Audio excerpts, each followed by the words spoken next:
Emprendedoras, emprendedores, hoy toca podcast. Muy feliz de estar aquí el día de hoy con ustedes en el episodio número 24, que este episodio, les platico, es un episodio de historia. Voy a platicarles, voy a contarles una historia. Voy a hacerlo como un cuento tal vez. Es una historia que empieza como una historia personal y después se conecta con una historia de una empresa multinacional y muy probablemente termine conectándose con tu propia historia, la propia historia de tu empresa. Entonces, estoy muy emocionado de hacer este episodio. Lo estuve pensando toda la semana y dije, creo que es momento de platicarles de esta historia. Tiene muchísimos aprendizajes, así que sin más por el momento, vamos a entrarle. Todo comienza esta semana que yo estaba como scrolleando mi Instagram. Ya sabes, esos como autoestoqueos que de repente le da uno, ¿no? Y nada, estaba yo navegando y me fui y llegué a una foto de hace 8 años. Yo tenía nada más 21, 22 años en aquel entonces. Y en aquel entonces yo estaba viajando por todo Estados Unidos. Me fui a hacer como una especie de internship en verano con un equipo que hace documentales en Estados Unidos. Estaban buscando a alguien que le quisiera entrar, ¿no? A cargar cámaras, cables, entrarle simplemente a la talacha. Y bueno, pues yo me apunté, me pude ir y fue un viaje muy padre. Definitivamente es uno de los viajes que ha marcado mi vida. No he platicado mucho de este viaje, no sé por qué. Les platico tantito. Empezamos en Nueva York y de ahí manejamos por 30 y tantos estados de Estados Unidos. Cruzamos toda la costa por el norte hasta llegar a la West Coast, ¿no? A la costa oeste, hacia Seattle. Y luego bajamos todo literal hasta San Diego. Incluso cruzamos a Tijuana, grabamos algunas cosas en Tijuana. Regresamos a Estados Unidos y nos fuimos adentrando hacia el oeste, por el desierto, Nuevo México, Arizona, Texas, todo eso. Hicimos todo un recorrido muy grande de muchos estados. Estaba muy padre, para mí fue una experiencia muy cool que no cambiara por nada. Estaba yo chaval, como les digo, tenía por ahí unos 22 años. Lo disfruté mucho y conocí mucha gente. Era un documental acerca del American Dream, acerca del sueño americano. Era como explorar si el sueño americano sigue o no vigente en aquel entonces, ¿no? Y ahorita, 8 años después, vale la pena seguirse haciendo la pregunta: ¿sigue existiendo el sueño americano como lo conocemos, como aquel sueño americano que existía después de la Segunda Guerra Mundial, ¿no? Para los famosos baby boomers de trabajar, y si trabajas te va a ir bien y vas a tener tu propia casa y una familia muy feliz con un perrito y todo va a ser alegría y felicidad. ¿Sigue existiendo eso? O la economía de Estados Unidos y por consiguiente la economía de todo el mundo ha cambiado muchísimo, ¿no? Entonces, es ya como que lo que buscábamos explorar en el testimonial, perdón, en el documental. Y nada, fue una súper experiencia. Y dentro de las personas que estuvimos grabando, justo cuando íbamos más o menos empezando por ahí la primera semana de grabación, fue una grabación como de mes y medio, entrevistamos a una persona. Estuvimos en la ciudad de Rochester, New York, que es una ciudad que está al norte del estado de Nueva York. Para los que no conozcan, probablemente como a 1 hora y media, 2 horas de las cataratas de Niágara, que es como el atractivo más cercano que hay de esa ciudad tal vez.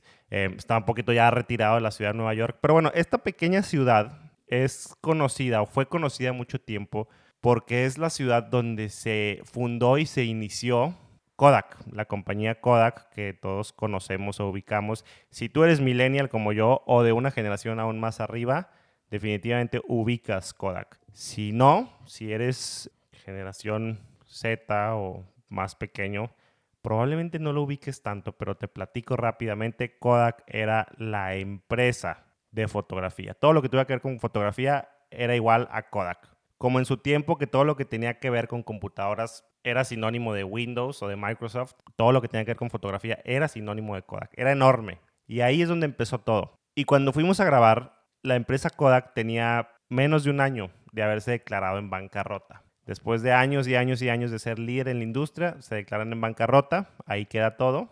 Y estuvimos grabando muchísimos terrenos, áreas y espacios que antes eran fábricas y bodegas de Kodak. O sea, ellos eran dueños de toda la ciudad.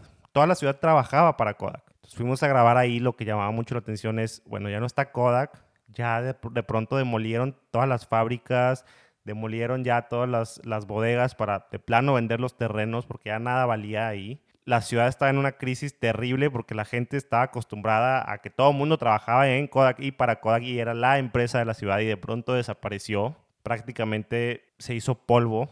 Entonces fue muy fuerte como que ver esas imágenes, ir, capturar eso, entrevistar gente, entrevistar locales, personas que trabajaron toda su vida ahí, que de pronto se quedaron sin la nada, familias que dependían 100% de la empresa y de pronto nada, ¿no? No es una historia nueva, es algo que ya hemos visto mucho en muchas empresas, en muchos lugares. Esto sucede, lo vimos también en Detroit con el tema de General Motors y cuando las automotrices quebraron.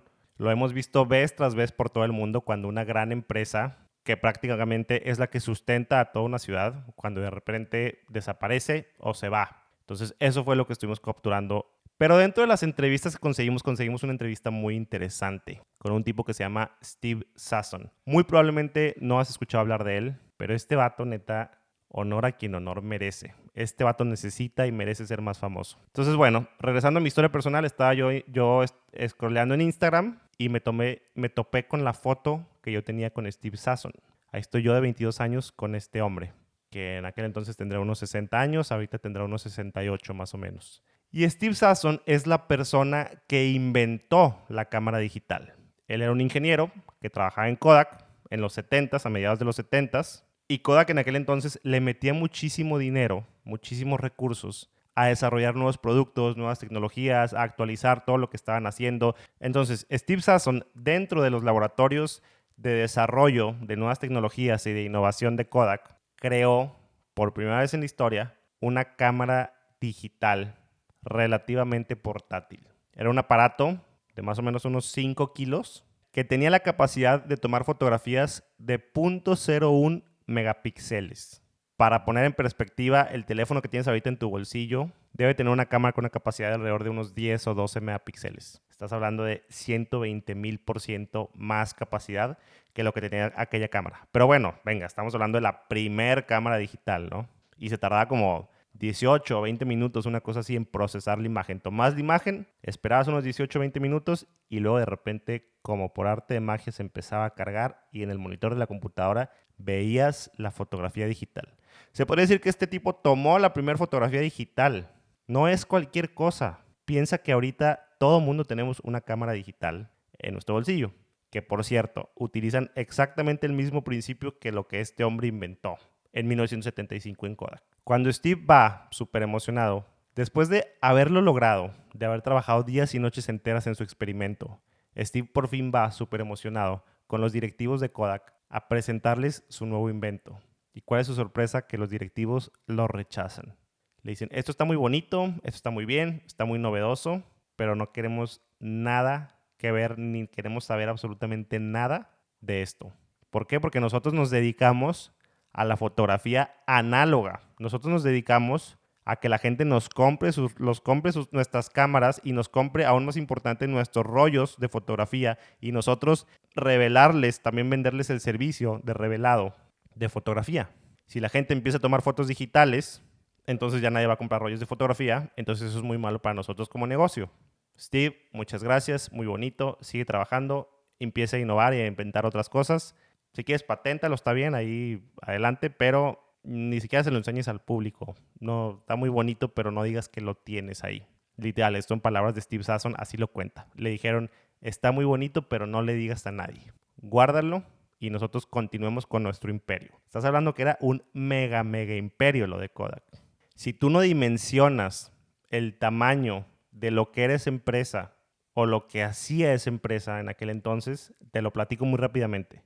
La razón del éxito rotundo de Kodak es que ellos democratizaron o hicieron accesible para todos la fotografía. Antes solo era para unos cuantos con equipos carísimos y demás. De pronto llega George Eastman, que es el fundador de Kodak, y empieza a comercializar una cámara que es una cajita. Era una cajita, como decirte más o menos, haz de cuenta del tamaño de una cajita de un iPhone. Y esa caja simplemente tenía un hoyito donde tú te podías asomar y tenía un botón. Y tú, con esa cajita, que fue como la primera cámara fotográfica a gran escala, pues podías tomar fotos y ya está. Cada cámara, si eres millennial o más, seguramente sabes cómo funcionan. Tenía un rollo, dentro del rollo había cierto número de fotografías, 10, 20 o no me acuerdo cuántas. Tú las tomabas, cuando se te acababan lo que hacía era que mandabas esas fotos a revelar y 1 o 2 días después ya tenías las fotografías listas, ibas a recogerlas y ya las veías físicamente, ya las tenías impresas para guardarlas, para ponerlas en un álbum, para enseñárselas a todo mundo lo que quisieras, ¿no? Ojo, el primer punto que quiero aquí destacar para emprendedores, y por favor pon mucha atención, no te desconectes, es el modelo que tenía Kodak de negocios. Su modelo de negocios era que ellos prácticamente te vendían muy barato o prácticamente te regalaban la herramienta. Ellos prácticamente te regalaban la cámara. Era muy económico tener una cámara. Pero el producto complementario era lo que hacía el negocio, que en este caso era, número 1, los rollos. Qué padre que tienes la cámara. Puedes tener 20 cámaras. Si quieres te regalo 20 cámaras. Para poder usarlas necesitas comprar rollos fotográficos, que obviamente me los vas a comprar a mí porque soy el único que los hace. Y número 2, una vez que los hayas vendido, los tienes que mandar a revelar con alguien. ¿Y con quién los vas a revelar? Conmigo. O con alguien que me compra los químicos a mí. Era un negocio redondo. Si tú querías tener fotografías, tenías que pasar por Kodak. Le llamaban el modelo comercial de las navajas de afeitar porque había fabricantes de navajas de afeitar que hacían exactamente lo mismo. Prácticamente te regalaban el rastrillo. Ten, aquí está. Pero el rastrillo no sirve sin una navaja bien afilada. Entonces, cada que necesites cambiar de navaja, vas a ir conmigo a comprarme la navaja, que es la única que le queda al rastrillo que tienes, by the way. Entonces, mi verdadero negocio está en el producto complementario que te estoy vendiendo constantemente, más que en el artículo principal en sí. No sé si me explico. Esto lo siguen haciendo, por cierto, los de los rastrillos Gillette y todo eso. Los cartuchos son caritos. El rastrillo tal cual, la realidad es que no es tan caro. Entonces, bueno, simplemente quería como dejar eso ahí. Es un modelo de negocio, un modelo comercial ahí interesante que existe, que vale la pena que hagas la reflexión de si en tu negocio o en tu giro podría encajar, que tal vez implementes un modelo como este, ¿no? Que está comprobado que ha sido tan exitoso para tantas empresas a lo largo de tantos años. En fin, así es como estaba Kodak, el rey, dueño y amo de todo el tema fotográfico, que por cierto era un boom en Estados Unidos. Era una onda de estatus. Entre más fotos pudieras tomar y más fotos tuvieras y más tuvieras la capacidad de pagar para que se revelaran rápido, de tenerlas rápido, etcétera, era que te estaba yendo bien, era que estabas cumpliendo este famoso American Dream, ¿no? Entonces era todo un tema también de estatus y de moda impresionante, ¿no? Y todo iba muy bien y todo era alegría y felicidad hasta que de pronto llegó alguien más que pudo tomar un poco del know-how de la cámara digital e implementarla. Y alguien más, y alguien más, y alguien más. Y de pronto surgieron muchas compañías que empezaron a vender este tema de las fotos digitales, de las cámaras digitales. Esto que Kodak no solo rechazó, sino inventó. Es un invento que salió de los laboratorios de Kodak, que hizo Steve Sasson en 1975. Kodak lo rechaza y luego viene a pegarle una patada ese mismo invento que en su tiempo rechazaron ellos. De pronto, ¡pum!, lo digital se vuelve un boom y Kodak simple y sencillamente no se pudo adaptar y fue decayendo y fue decayendo. ¿Por qué? Porque cada vez menos la gente compraba rollos fotográficos. Cuando tienes una cámara digital que te permite tomar 100, 200, 300, 1000 fotos y guardarlas todas en un artefacto del tamaño de tu dedo meñique, ¿por qué quisieras seguir gastando en comprando rollos, imprimiendo rollos, esperando días para ver la fotografía? ¿Qué necesidad? Entonces, la historia de Kodak para mí es una onda shakespeariana y muy irónica de, güey, tú mismo desarrollaste la tecnología, pero tuviste miedo a adaptarla por miedo a cambiar tu status quo, por miedo a cambiar todo lo que ya te estaba generando dinero. No quisiste sacrificar y apostar por algo nuevo a cambio de no mover tu negocio actual. Y así quedó Kodak. Eso fue. Obviamente, en sus 10 años que tuvo de declive enorme, de estar menos arriba a caer a prácticamente nada, bancarrota, vender, cerrar, quebrar, mandar a muchísima gente a su casa sin trabajo, sin nada. En todo ese transcurso hubo esfuerzos desesperados de la empresa que te quiero también platicar aquí para que veas los ciegos que estaban, el approach que le querían dar a fuerza a todo lo que ellos desarrollaban. Entonces, error número 1 de Kodak, el que ya platicamos de no querer digitalizarse, cuando era claro que para allá iba la onda. Y aún más irónico cuando tú mismo inventaste la tecnología. Error número 2 de Kodak, y este probablemente muy poca gente lo conoce, es que llega un momento en que, ok, todo el mundo adopta la tecnología de la fotografía digital. Kodak, bueno, ahí ya como puede le entra, tal vez ya tarde, pero al final de cuentas le entra con vender algunas cámaras digitales y algunas tecnologías y bla, en un mercado que ya por completo estaba ganado por las grandes electrónicas, Sony, Panasonic y todas estas, ¿no? Que todo el mundo llegamos a tener una camarita handheld de estos fabricantes seguramente, incluso Samsung, etcétera. Pero luego la fotografía migra de lo digital hacia lo social. Es decir, ya no se trata de tener muchas fotos digitales, que era como que lo que emocionaba al principio, de que podías tomar muchas y tenerlas instantáneamente, sino que ahora se trataba de compartir esas fotografías, de cómo lograr que la gente vea esas fotografías y compartirlas obviamente por los nuevos medios que se estaban desarrollando como internet y todo esto. Entonces empezaron las apuestas de nuevas empresas y de nuevos ventures de cómo entrarle a esta onda de no solo digitalizar fotografías, sino socializarlas, compartirlas. Y Kodak le quiso entrar al juego. Cuando ya existían las primeras redes sociales para compartir fotografías y compartirlas por correo y demás, Kodak desarrolló un sitio, en aquel entonces no era una aplicación, pero era un sitio para compartir fotos. Se llamaba Ofoto. Muy probablemente no te tocó conocerla porque, claro, no pegó, ahí quedó.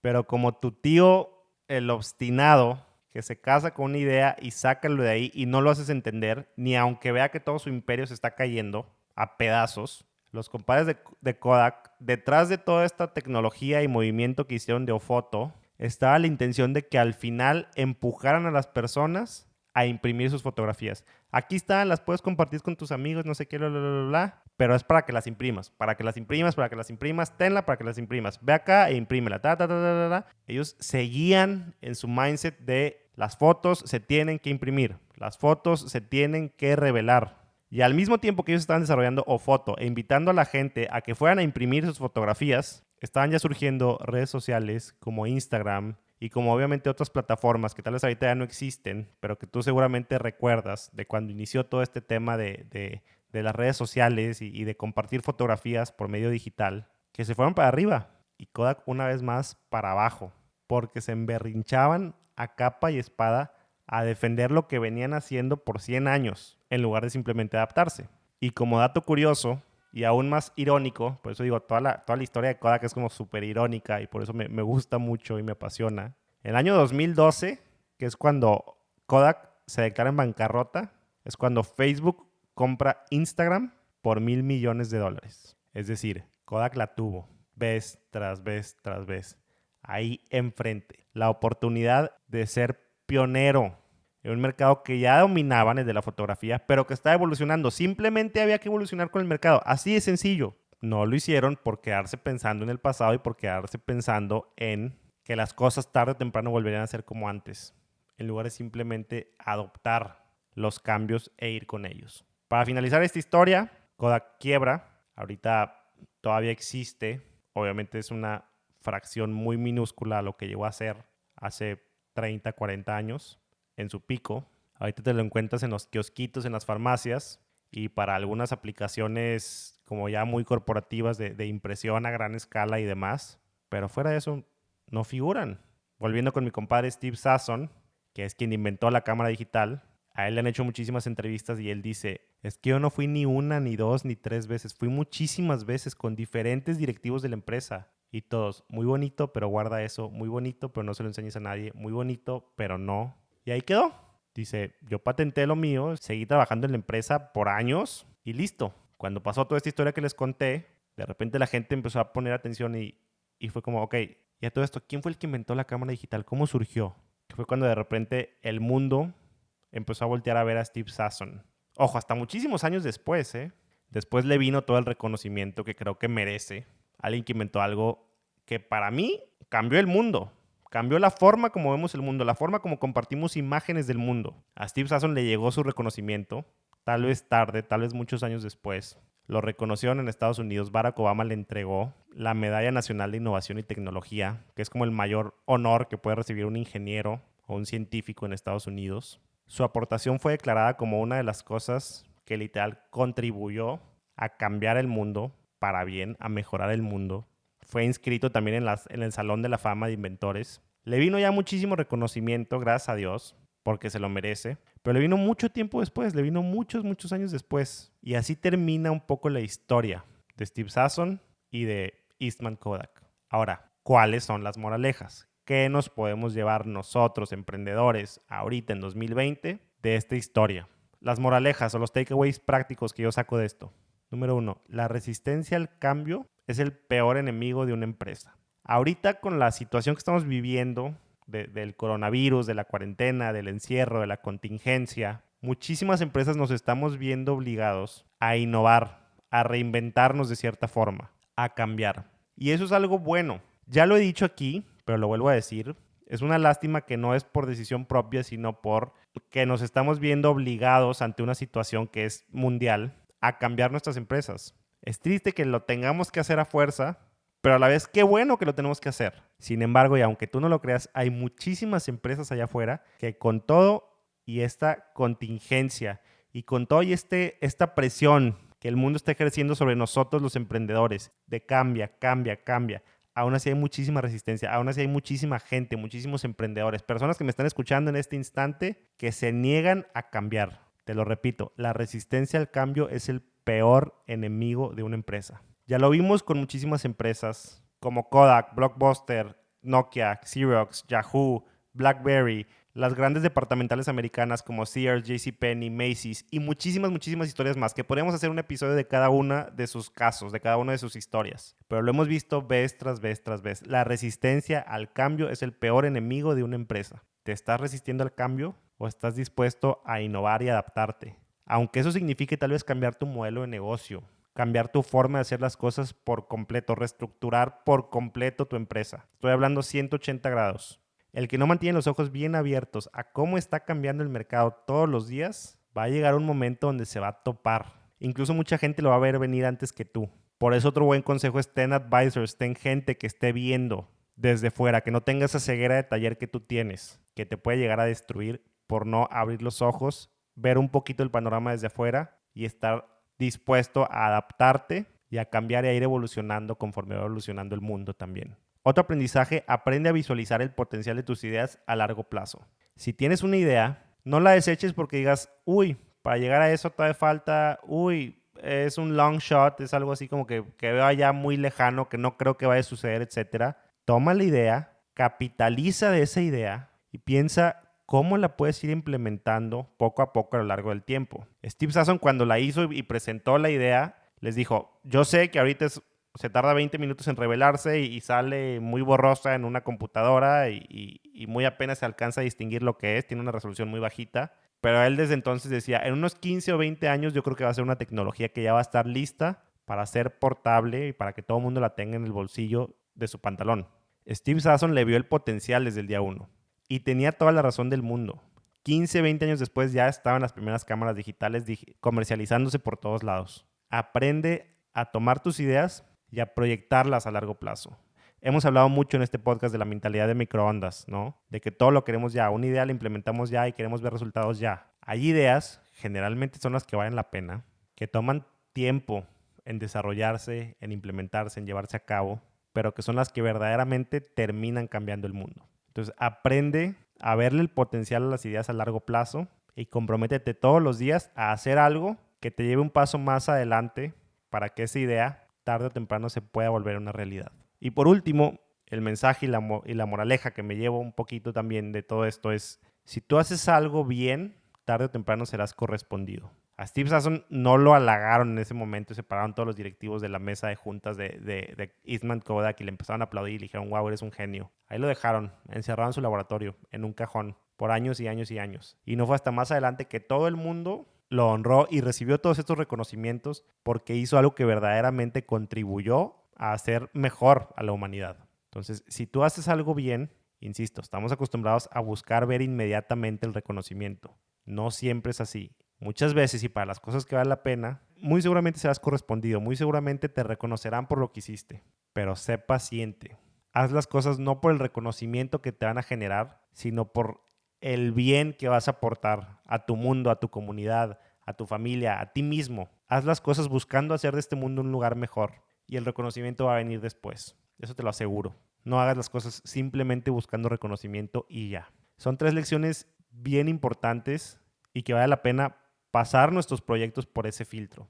Nos estamos resistiendo al cambio, estamos siendo abiertos a nuevas ideas, aunque significa hacer cambios revolucionarios y radicales en nuestros emprendimientos. Estamos haciendo cosas para brindar un servicio que hagan de este mundo, de esta comunidad, una comunidad mejor, o las estamos haciendo simplemente por reconocimiento. Creo que vale la pena verdaderamente tomarnos el tiempo para reflexionar esto y hacer, obviamente, los ajustes necesarios en nuestros negocios para no caer en el fracaso. Muchísimas gracias por escucharme, por escuchar la historia del día de hoy que les quiera compartir. Creo que el aprendizaje es muy, muy bueno. Por favor, si te sirve, si conoces a alguien que crees que le pueda servir, no dudes en compartirlo. No duden también por ahí en dejarme, si me escuchan en Apple Podcast, 5 estrellas, un buen comentario. Créanme, los leo todos. Me gusta y me emociona leerlos. Igual compartir en Spotify o en cualquier lugar donde me escuchan. Yo soy Rod Perales y nos estamos escuchando el próximo martes. Un abrazo enorme a todos.